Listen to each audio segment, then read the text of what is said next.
آج اس جن کی اصل کہانی آپ کو بتائیں گے جس نے پوری دنیا میں مصائب کربلا کو عام کیا۔ آج جس بھی مجلس میں یا جس بھی نوحے میں جو علی اصغر کے مصائب، علی اکبر کے مصائب، خیام کے اندر بیبیاں کس طرح سے رو رہی تھیں، وہ مصائب، مقتل گاہ میں کیا ہو رہا تھا، کس طرح سے آل رسول قیدی ہوئی، کس طرح سے رہا ہوئی، جو کچھ بھی پڑھا جاتا ہے وہ سب ظافر جن سے منسوب ہے۔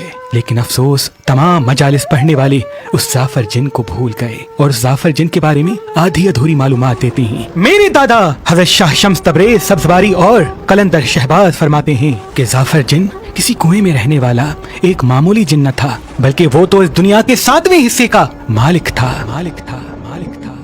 کربلا میں ظافر جن کے آنے سے پہلے ظافر جن کے قبیلے کو سمجھنے کی کوشش کرتے ہیں۔ اس زمین پہ جنات کی 7 سلطنتیں رہتی ہیں، اس میں ایک سلطنت کا بادشاہ ظافر جن تھا۔ جب اللہ کا حکم ہوا کہ زمین پہ میں انسان بھیجوں گا تو 6 سلطنتوں نے اس حکم کو تسلیم نہیں کیا، کیونکہ وہ 6 سلطنتیں عزازیل یعنی شیطان کی غلام تھیں، اور اسی وجہ سے فرشتوں اور جنات کی جنگ ہوئی، اور ظافر جن کی سلطنت میں تمام رہنے والے جنات نے فرشتوں کی مدد کے ساتھ ساتھ ایک حد قائم کی اور یہ وعدہ لیا کہ جب بھی انسانوں پہ برا وقت جنات کے وسیلے سے آئے گا تو ہم ان کی مدد کریں گے۔ اسی وجہ سے آج بھی زمین پہ 2 قسم کے جن رہتے ہیں، ایک برے جن جو شیطان کی بات مانتے ہیں اور ایک اچھے جن جو ظافر جن کی بات مانتے ہیں۔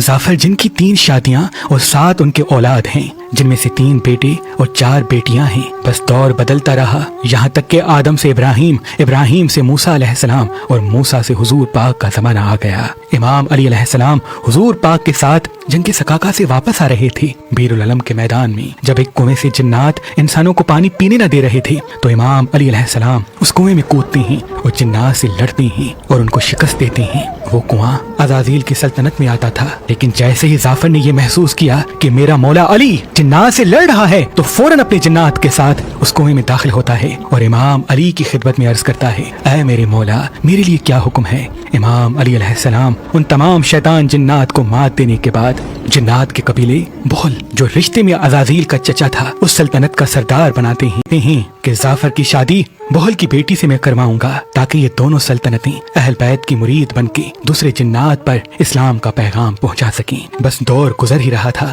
ظافر نے اپنے بیٹے بہروت کی شادی عاشورہ کے دن رکھی تھی۔ ابھی شادی کی تقریب چل ہی رہی تھی، اتنی دیر میں 2 جن روتے روتے ظافر جن کے پاس آئے اور عرض کرنے لگے، ہم جنات پر اسلام کی تبلیغ کرتے کرتے جب کربلا کی زمین تک پہنچے تو دیکھا مولا علی کی اولاد پیاسی کربلا میں بیٹھی ہے اور انسانوں کے لشکر نے چاروں طرف سے ان کو گھیر رکھا ہے۔ ظافر جن نے جیسے ہی مولا حسین کی غربت کو محسوس کیا اپنی پوری سلطنت کے ساتھ فوراً کربلا پہنچتے ہیں۔ جب کربلا میں ظافر آئے تو وہ 9 محرم کا دن تھا۔ آپ نے 7 مقامات پر امام حسین علیہ السلام سے اجازت طلب کی۔ پہلا مقام 9 محرم کے دن فجر کا وقت، جب امام حسین فجر کی نماز پڑھ رہے تھے اور وہاں ظالم امام حسین کو قتل کرنے کی تیاری کر رہے تھے۔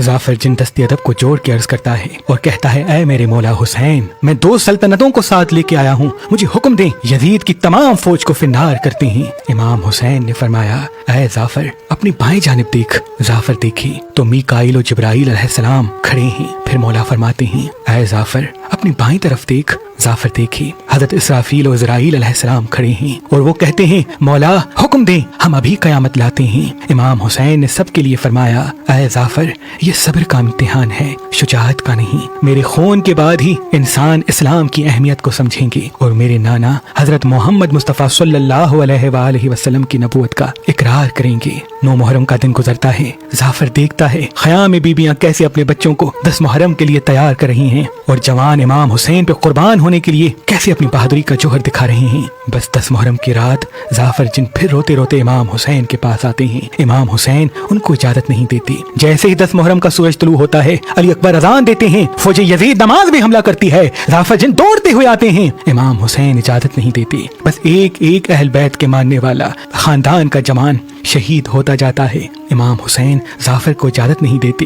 جب بی بی سکینہ نے جناب عباس کو پانی کا کہا، ظافر جن دوڑتا ہوا امام حسین کے پاس آتا ہے اور کہتا ہے، مولا مجھے حکم دیں یہ نہر آپ کے خیمے کی طرف لے کے آتا ہوں۔ امام حسین نے ظافر کو کہا، اے ظافر کیا چاہتے ہو کہ میرے نانا کی امت حوض کوثر سے محروم رہے؟ ظافر تڑپتا رہتا ہے، جناب عباس کی لاش پہ کریا کرتا ہے، جنگ کا ایک منظر دیکھتا جاتا ہے اور چیختا جاتا ہے، بار بار گرتا ہے، بار بار اٹھتا ہے۔